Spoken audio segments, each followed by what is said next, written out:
Hi Bachapari, this is Vibhuti Khare, your chemistry educator. Welcome back to our channel Class 10 by Ada 24/7. और इस favourite channel की favourite series में आप सभी का स्वागत है कि एनसीईआरटी में से क्या क्या याद करना है। पिछले दो वीडियोस में हम बात कर चुके हैं केमिस्ट्री के फर्स्ट 2 चैप्टर्स के ऊपर। मैंने आपको बता दिया है कि उन दोनों ही चैप्टर्स में से आपको अपनी एनसीईआरटी बुक से एग्जैक्टली कौन से पॉइंट्स, कौन से paragraph as it is learn कर लेने हैं। और आज के इस वीडियो में हम बात करेंगे केमिस्ट्री के थर्ड चैप्टर के ऊपर, metals and non metals chapter के ऊपर। आज मैं आपको बताऊंगी कि आपको metals and non metals chapter के एग्जैक्टली कौन से पॉइंट्स, कौन से स्टेटमेंट्स, कौन से paragraphs as it is learn कर लेने हैं, क्योंकि उन पॉइंट्स के ऊपर, उन पैराग्राफ्स के ऊपर डायरेक्टली सब्जेक्टिव क्वेश्चंस बनते हैं। तो उन सब्जेक्टिव क्वेश्चंस के आंसर्स को लिखने में आपको आसानी हो जाएगी। चलो शुरू करते हैं। जल्दी से अपनी एनसीईआरटी बुक निकाल लो, पेंसिल निकाल लो, और अगर हाइलाइटर है तो और भी अच्छी बात है। चलो आप अपनी एनसीईआरटी बुक खोलोगे और आ जाओगे सीधे थर्ड चैप्टर के ऊपर, metals and non metals chapter के ऊपर। यहाँ पे जो आपको उसका फर्स्ट पेज दिख रहा है, यहाँ पर एज सच आपको कुछ भी मार्क नहीं करना है। कुछ भी मार्क नहीं करना है मतलब यहाँ पर आपको कुछ भी ऐसा याद करने की जरूरत नहीं है। हम सीधे आ जाते हैं सेकेंड पेज के ऊपर। सेकेंड पेज में बेटा थोड़ा सा मैं आपको जूम इन करके बता रही हूँ। देखो एक्टिविटी 3.4 जहां पर दी हुई है, उसके नीचे देखो यहाँ पर एक स्टेटमेंट है, the ability of metals to be drawn into thin wires is called ductility. Gold is the most ductile metal. ये दोनों जो स्टेटमेंट है आपको मार्क कर लेने हैं, इनको आपको एज इट इज लर्न करना है। ठीक है, चलो उसके अलावा इसी पेज में थोड़े और नीचे आ जाओ। लास्ट में आप यहां पर देखो, जो लास्ट पैराग्राफ है उसमें आप एक स्टेटमेंट देखोगे, the best conductors of heat are silver and gold, lead and mercury are comparatively poor conductors of heat. ये दोनों स्टेटमेंट्स मार्क कर लो और याद कर लो। यहां पर आपको बताया जा रहा है कि हीट के बेस्ट कंडक्टर्स कौन है, सिल्वर और कॉपर। ठीक है, और वहीं अगर हम बात करेंगे हीट के पुअर कंडक्टर्स की, तो वो दोनों कौन है, लेड एंड मरकरी। तो ये दोनों स्टेटमेंट्स मार्क कर लो। चलो अब हम बात करते हैं अपने अगले पेज के ऊपर। अगले पेज में भी देखो, जो नॉन मेटल्स वाला टॉपिक जहां से शुरू हो रहा है वहां से आपको मार्क करना है, some of the examples of non metals are carbon, sulphur, iodine, oxygen, hydrogen etcetera. The non metals are either solids और gases except bromine which is a liquid. ये पूरा स्टेटमेंट मार्क कर लो। कहां से कहां तक करोगे, नॉन मेटल्स वाले टॉपिक में some of the examples of non metal से मार्क करना शुरू करोगे, और bromine which is a liquid यहां तक पूरा मार्क करोगे और इसको एज इट इज लर्न कर लोगे। ठीक है, आगे बात समझ में, आगे बढ़े। इसी पेज में बेटा, इसी पेज में और नीचे आओ, इसी पेज में नीचे आओ, नीचे आओ, नीचे आओ, नीचे आओ, नीचे आओ। लास्ट आपको ये पॉइंट दिख रहा होगा, सबसे आखिरी वाला जो स्टेटमेंट है इस पेज में, पेज नंबर 39 है ना। All metals except mercury exist as solids at room temperature। ठीक है, इस पॉइंट को भी आपको क्या करना है, मार्क कर लेना है। यहां पर अंडरलाइन मैं कर दे रही हूं कुछ इस तरीके से। आप अंडरलाइन भी कर सकते हो अपनी एनसीईआरटी बुक में, या हाइलाइटर से पूरा उसको हाईलाइट कर सकते हो। ठीक है, तो ये वाले पेज की कहानी हो गई। पेज नंबर 39 में हमने पहले नॉन मेटल्स के बारे में बात कर ली, और फिर नीचे हमने पढ़ लिया कि सारे मेटल्स जो हैं at room temperature solid state में होते हैं एक्सेप्ट मरकरी। चलिए अब हम बात करते हैं अपने अगले पेज के ऊपर। अगले नेक्स्ट पेज में आ जाओ। यहां पर भी बेटा पेज नंबर 40 में, पेज नंबर 40 में आपको कहां से कहां मार्क करना है वो मैं आपको बता देती हूं। लाइन से यहां पर जो आपको सेकेंड, थर्ड और फोर्थ पॉइंट्स दिख रहे हैं बेटा, ये तीनों, ये पूरे मार्क कर लेने, पूरे मार्क कर लेने। मतलब इन तीनों प्लस ये वाले पॉइंट में जो बातें बोली गई हैं, जो स्टेटमेंट्स बोली गए हैं, वो आपको एज इट इज लर्न करना है। यहां पर मरकरी के बारे में बोला कि सारे मेटल्स जो हैं वो रूम टेम्परेचर पर सॉलिड स्टेट में होते हैं एक्सेप्ट मरकरी। ठीक है, फिर इसी के कंटिन्यूएशन में बोला जा रहा है कि जो मेटल्स होते हैं they have high melting point, और सेकंड पॉइंट में नहीं, सेकंड पॉइंट के पहले बोला जा रहा है कि but gallium, caesium have very low melting points and these two metals will melt if you keep them on your palm. तो ये वाला स्टेटमेंट बेटा पूरा एज इट इज लर्न कर लेना है, क्योंकि बोर्ड एग्जाम में कई बार सवाल बन चुका है कि बताओ कौन से ऐसे मेटल्स हैं जिनके मेल्टिंग पॉइंट इतने जो है ना कम होते हैं कि हथेली पर रखोगे तो वहीं पे मेल्ट हो जाएंगे, तो ये वाला मार्क कर लेना है। सेकंड में देखो क्या बोला जा रहा है, आयोडीन नॉन मेटल है, नॉन मेटल लस्ट्रस नहीं होते हैं, बट ये एक्सेप्शन है। नॉन मेटल होते हुए भी आयोडीन कैसा होता है, लस्ट्रस होता है, इसके खूब सुंदर से प्यारे से क्रिस्टल्स होते हैं, ठीक है। कार्बन एक नॉन मेटल है, डिफरेंट एलोट्रोपिक फॉर्म्स में वो एग्जिस्ट करता है, डायमंड एलोट्रोपी है कार्बन का, it is the hardest natural substance known. Melting point, boiling point इसका बहुत हाई होता है। ग्रेफाइट अनदर एलोट्रोप है कार्बन का, अच्छा कंडक्टर होता है इलेक्ट्रिसिटी का।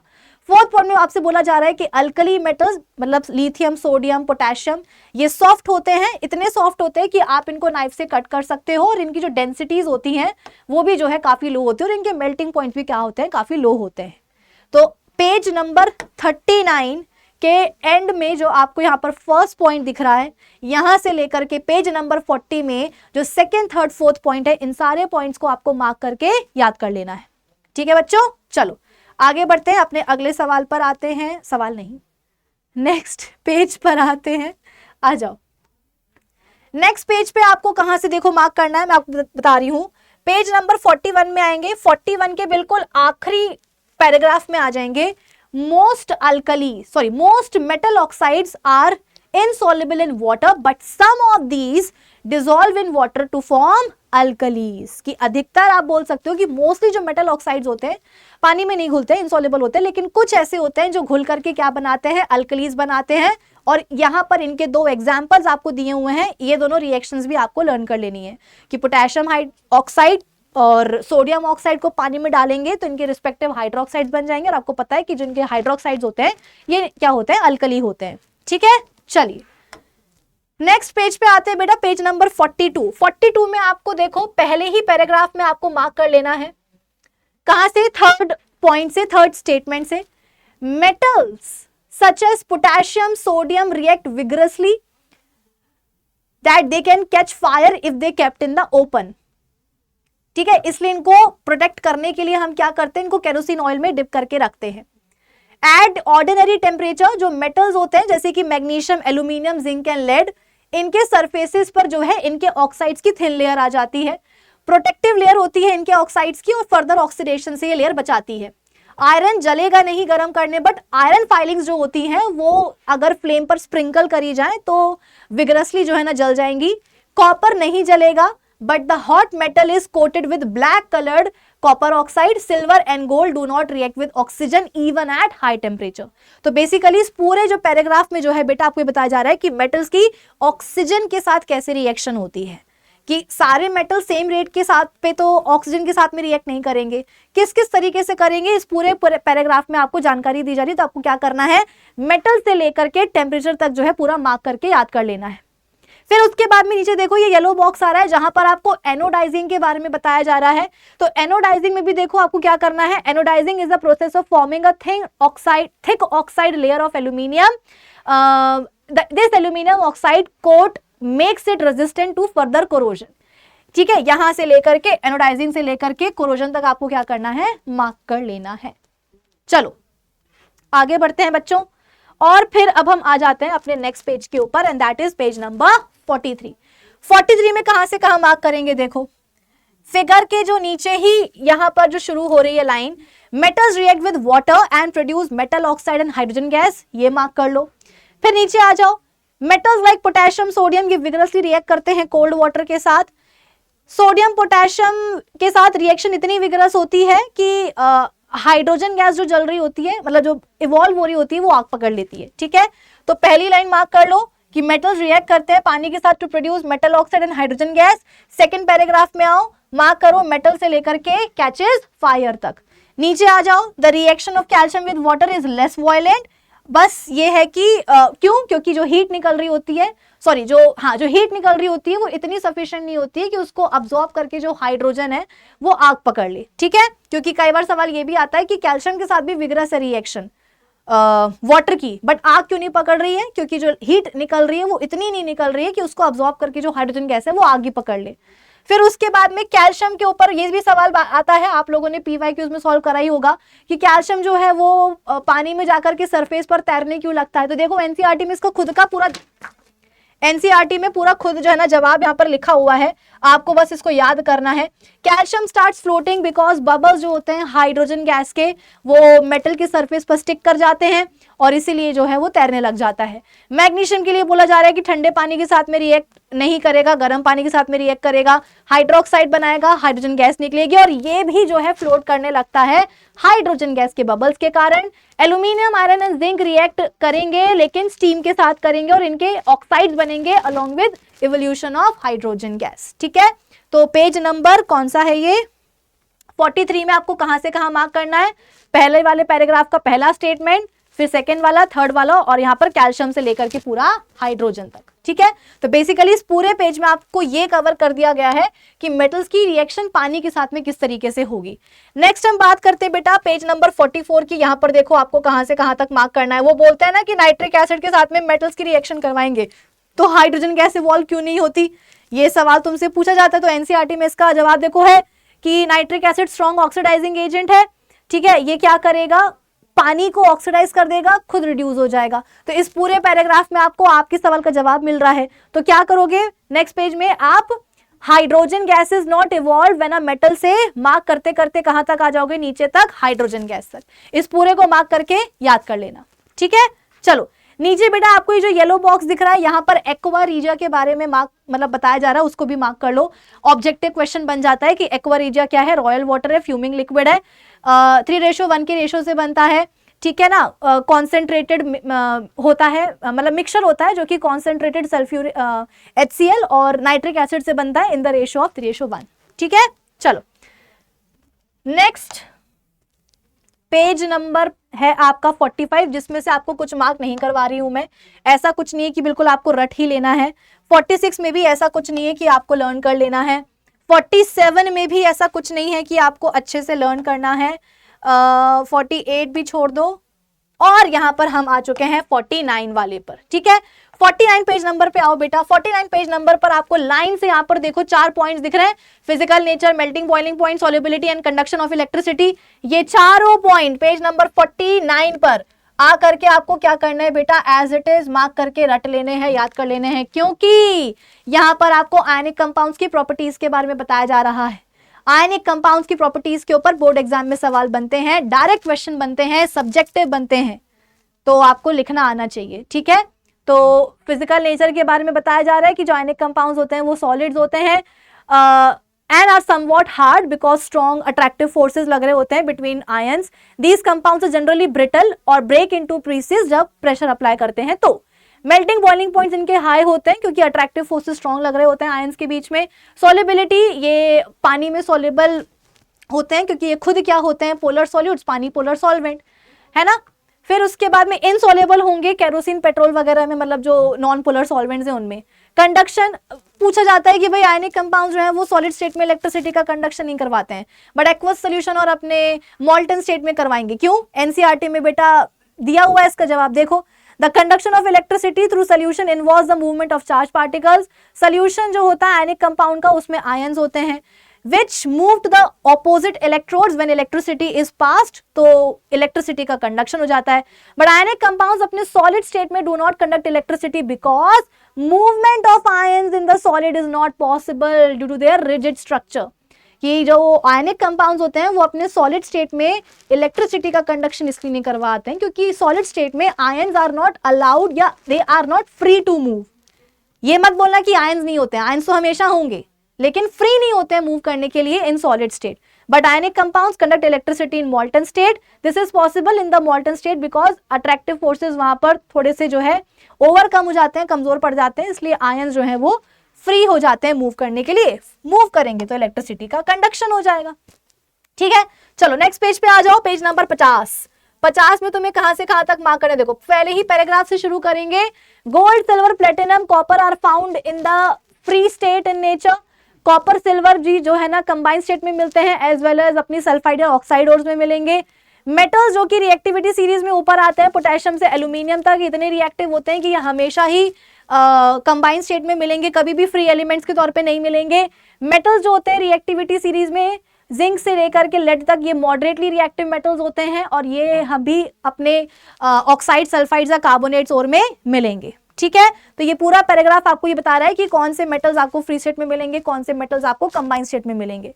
चलिए इसी पेज में और नीचे आएंगे तो यहाँ पर एनरिचमेंट ऑफ दी ओर्स का जो कॉन्सेप्ट है, यहाँ पर आपको मार्क करना है कि ओर्स जो होती है अर्थ से जो अपन एक्सट्रैक्ट करते हैं, ये बेसिकली क्या होती है, कंटामिनेटेड होती हैं with large amount of impurities such as oils and etcetera.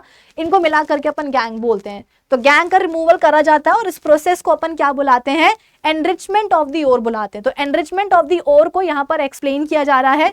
तो ये जो फर्स्ट 3 लाइंस है ये मार्क कर लेना, काम हो जाएगा आपका।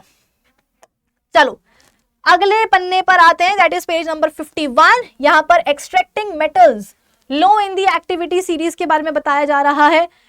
यहां से शुरू करो मार्क करना, the oxides of these metals can be reduced to metals just by heating only. क्योंकि जैसे कि सिनेबार का एग्जांपल है, मरकरी की सल्फाइड ओर है, गर्म करेंगे, सबसे पहले उसको मेटल ऑक्साइड में कन्वर्ट करेंगे, फिर फर्दर हीट कर देंगे तो क्या होगा, वो टूट जाएगा, मरकरी अलग ऑक्सीजन अलग।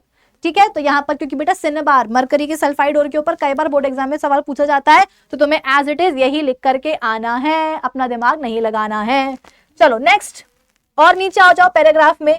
यहाँ पर आपसे क्या बोला जा रहा है, यहाँ पर आपसे थोड़े रिएक्टिव मेटल्स की बात की जा रही है। तो सबसे पहले मेटल सल्फाइड, जो सेकंड पैराग्राफ है बेटा, यहाँ पर आपको मेटल सल्फाइड से मार्क करना है। यहाँ से metal sulphides and carbonates must be converted into metal oxides. The sulphide ore को कन्वर्ट करते हैं ऑक्साइड में heating in the presence of excess air, इसे हम रोस्टिंग बोलते हैं। कार्बोनेट ओर को कन्वर्ट करने के लिए उसको हम गर्म करते हैं इन दी लिमिटेड एयर, इसे हम क्या बुलाते हैं, कैल्सिनेशन बुलाते हैं। ठीक है, तो रोस्टिंग कैल्सिनेशन को यहाँ पर एक्सप्लेन किया जा रहा है, वो मार्क करना है। फिर और नीचे आ जाना है इसी पेज में। ठीक है, यहां पर लिया जा रहा है क्या कि करस्पॉन्डिंग मेटल्स बाय, अच्छा ये जो मॉडरेटली रिएक्टिव मेटल्स हैं बेटा, इनको रिड्यूस करने के लिए हम क्या करते हैं, रिड्यूसिंग एजेंट का इस्तेमाल करते हैं, दैट इज कार्बन। ठीक है, चलो नेक्स्ट पेज पे आ जाओ, नेक्स्ट पेज पे आ जाओ, 52 पेज नंबर पे आ जाओ। अब देखो द डिस्प्लेसमेंट रिएक्शंस जो होती हैं वो हाईली एक्सोथर्मिक होती हैं। हीट एनर्जी जो इवॉल्व होती है वो इतनी ज्यादा होती है कि जो मेटल्स हमें मिलते हैं वो पिघल के मिलते हैं। तो जो थर्माइट रिएक्शन आपको यहाँ पर बताई जा रही है, थर्माइट रिएक्शन जहां पर हम फेरिक ऑक्साइड को रिड्यूस कराते हैं यूजिंग एल्यूमिनियम, तो एल्यूमिनियम ऑक्साइड बनता है, आयरन निकलती है और साथ में हीट एनर्जी निकलती है। हीट एनर्जी इतनी निकलती है कि जो लोहा मिलता है वो पिघल के मिलता है, उस पिघले हुए लोहे का हम इस्तेमाल कर सकते हैं ब्रोकन आयरन आर्टिकल्स को जोड़ने के लिए। ठीक है, तो ये जो थर्माइट रिएक्शन है इसी को यहाँ पर एक्सप्लेन किया जा रहा है। तो ये पूरा पैराग्राफ बेटा डिस्प्लेसमेंट से लेकर के रिएक्शन तक, थर्माइट रिएक्शन तक जो है मार्क करके याद कर लो। नेक्स्ट आ जाओ, कहाँ नेक्स्ट आ जाओ, पैराग्राफ नीचे वाले पैराग्राफ पे। यहां पर आपको कहां से कहां तक मार्क करना है, देखो मैं बता रही हूं। कार्बन कैन नॉट रिड्यूस, नीचे वाले पैराग्राफ में देखो कार्बन से शुरू करेंगे। Carbon can not reduce oxides of sodium, magnesium, calcium etcetera to their respective metals, this is because these metals have more affinity to oxygen. और इसीलिए जो हाईली रिएक्टिव मेटल्स होते हैं बेटा, उनके हम क्या करते हैं, उनके इतने आसानी से जो है उनको हम रिड्यूस नहीं कर सकते हैं कार्बन या किसी और रिड्यूसिंग एजेंट का इस्तेमाल करके। These metals are obtained by electrolytic reduction, for example sodium, magnesium, calcium, ठीक है ना, they are obtained by the electrolysis of their molten chlorides, पिघले हुए क्लोराइड्स का इनका इलेक्ट्रोलिसिस करवा करके हम जो है ना इनको ऑब्टेन करते हैं। ठीक है, चलो फिर इसी पेज में और नीचे आ जाओ, इलेक्ट्रोलिटिक रिफाइनिंग के कॉन्सेप्ट में आ जाओ बेटा। यहाँ पर देखो आपको कहां से कहां मार्क करना है। मेनी मेटल जैसे कि कॉपर, जिंक, टिन, निकल, सिल्वर, गोल्ड एक्सेट्रा इलेक्ट्रोलिटिकली क्या करते हैं, उनको रिफाइन करते हैं।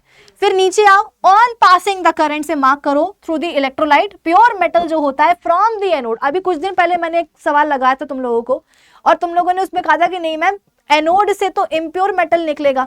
बेटा आपकी एनसीईआरटी बुक खुद बोल रही है एनोड पर मेटल भी होता है, गंदगी भी होती है, इसलिए अपन बोलते हैं कि वो इम्प्योर मेटल है। लेकिन इलेक्ट्रोलिटिक रिफाइनिंग में क्या होता है कि जो एनोड है उससे केवल मेटल के ही एटम्स आयंस में कन्वर्ट होकर के सोल्यूशन में आते हैं। तो बेटा मेटल एटम्स तो प्योर ही रहेंगे ना, तो pure metal from the anode dissolve होता है इलेक्ट्रोलाइट में। An equivalent amount of metal from the electrolyte is deposited on the cathode. The soluble impurity is going to the solution, whereas जो insoluble impurities है वो bottom में anode की settle हो जाएंगी, जिनको अपन क्या बोलेंगे, एनोड मड। ठीक है, तो यहाँ पर पेज नंबर 52 में ऑन पासिंग से लेकर के तुम्हें नेक्स्ट पेज 53 तक तुम्हें यहां तक एनोड मड तक जो है ना मार्क कर लेना है। ठीक है, चलो अब हम बात करते हैं अपने अगले पेज के ऊपर। प्रिवेंशन ऑफ कोरोजन में तुम्हें आना है। प्रिवेंशन ऑफ कोरोजन में तुम्हें कहां से कहां देखो मार्क करना है। सबसे पहले the rusting of iron can be prevented by painting, oiling, greasing वगैरह, अलॉयज तक जाना है। फिर गैल्वेनाइजेशन को थोड़ा सा एक्सप्लेन किया है, गैल्वेनाइजेशन क्या होता है उसको लेयर ऑफ जिंक तक मार्क कर लेना है। ठीक है, चलो फिर उसके बाद में नेक्स्ट पैराग्राफ में आना है। देखो आयरन से मार्क करो, iron is most widely used metal but it is never used in the pure state. क्यों? क्योंकि आयरन प्योर स्टेट में सॉफ्ट होता है, इजीली स्ट्रेच हो जाता है जब वो गर्म होता है, इसलिए उसको हमेशा किसी ना किसी के साथ में मिक्स करते हैं। जैसे कि देखो स्मॉल अमाउंट ऑफ कार्बन के साथ में मिक्स करेंगे तो हार्ड हो जाएगा, क्या बन जाएगा? स्टील बन जाएगा। स्टेनलेस स्टील बनाने के लिए क्या करते हैं? लोहे को मिक्स करते हैं निकल और क्रोमियम के साथ, ताकि वो इजीली रस्ट ना कर सके। ठीक है, तो ऊपर वाले पैराग्राफ में द रस्टिंग से लेकर के जिंक तक, नीचे वाले में द मोस्ट वाइडली से लेकर के नॉट रस्ट तक, और नीचे आ जाओ अनअलॉय के बारे में बताया जा रहा है। वो क्या होता है? होमोजेनस मिक्सचर ऑफ 2 और मोर मेटल्स या मेटल एंड नॉन मेटल। कैसे बनाते हैं? टेम्परेचर तक जो है आपको यहां पर मार्क कर लेना है। ठीक है, चलिए आगे बढ़ते हैं और हम बात करते हैं अब व्हाट यू हैव लर्नड वाले। देखो इसमें भी बहुत ही काम की चीजें होती हैं, आपको पता है, मैं आपको पहले भी मार्क करवा चुकी हूं। देखो यहाँ पे ध्यान से सेकेंड पॉइंट मार्क कर लो, metals are lustrous. Third point mark कर लो, metals can form positive ions. Fourth mark कर लो, मेटल्स कंबाइन करते हैं ऑक्सीजन के साथ में तो इनके ऑक्साइड्स बनेंगे। फिर नीचे आ जाओ, ये वाला पॉइंट मार्क करो, the extraction of metals from their ores and then refining. इस पूरे को अपन मेटलर्जी बोलते हैं। बेसिकली यहाँ पर आपको डेफिनेशन बताई गई है मेटलर्जी की। ठीक है, अलॉय का जो डेफिनेशन है वो मैं आपको ऑलरेडी अभी पिछले पेज में मार्क करवा चुकी हूँ। फिर उसके बाद में the surface of some metal such as iron is corroded when they are exposed to moist air for longer period of time, this is called corrosion. तो ये वाला स्टेटमेंट भी आपको मार्क कर लेना है।